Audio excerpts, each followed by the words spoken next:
Today we're going to graph a hyperbola given in general form.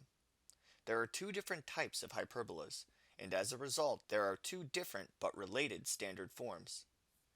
A hyperbola that opens horizontally is written as the quantity x minus h squared over a squared minus the quantity y minus k squared over b squared equals 1.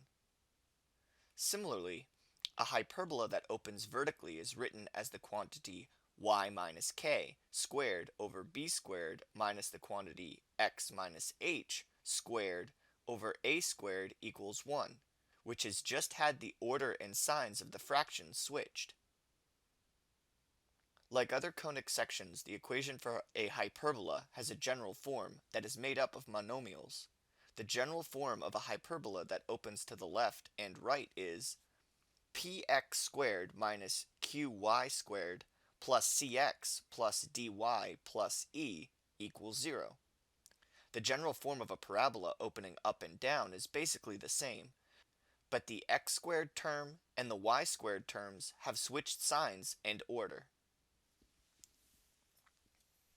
To show the relationship between the general and standard forms of the equation for a hyperbola, we are going to graph the equation 2x squared minus 3y squared minus 8x minus 12y equals 0. The easiest way to graph a hyperbola is to write the equation in standard form. From there, find the center, construct the fundamental rectangle, and draw the asymptotes. We start to rewrite the given equation in standard form by grouping the terms with the same variables. If there were a constant term, we would move it to the right side of the equation now. Collect the x terms, collect the y terms, and all equals 0. Our next step is going to be completing the square, so we want to factor the 2 out of the x terms and negative 3 out of the y terms. To complete the square, remember, we add the quantity b over 2 squared inside the parentheses and an equal amount to the right side of the equation. For the x terms, b is negative 4. Negative 4 over 2 is negative 2. Negative 2 squared is 4. To keep our equation balanced, we need to add 8, or 2 times 4, on the right side. For the y terms, b is 4. Once again, we add 4 inside the parentheses, but now we need to add negative 3 times 4, or subtract 12 from the right side. Factoring the x terms gives us 2 times the quantity x minus 2 squared. Similarly, the y terms yield minus 3 times the quantity y plus 2 squared. This equals negative 4. Dividing everything by negative 4 and rearranging the order of the terms gives us the quantity y plus 2 squared over 4/3 minus the quantity x minus 2 squared over 2 equals 1.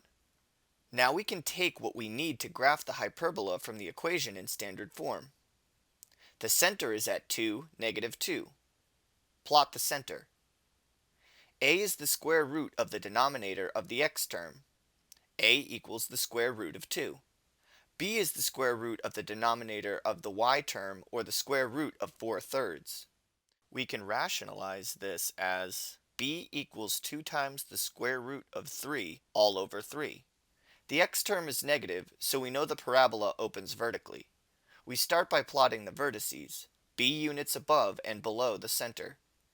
Next we plot the endpoints of the transverse axis, a units to the left and right of the center.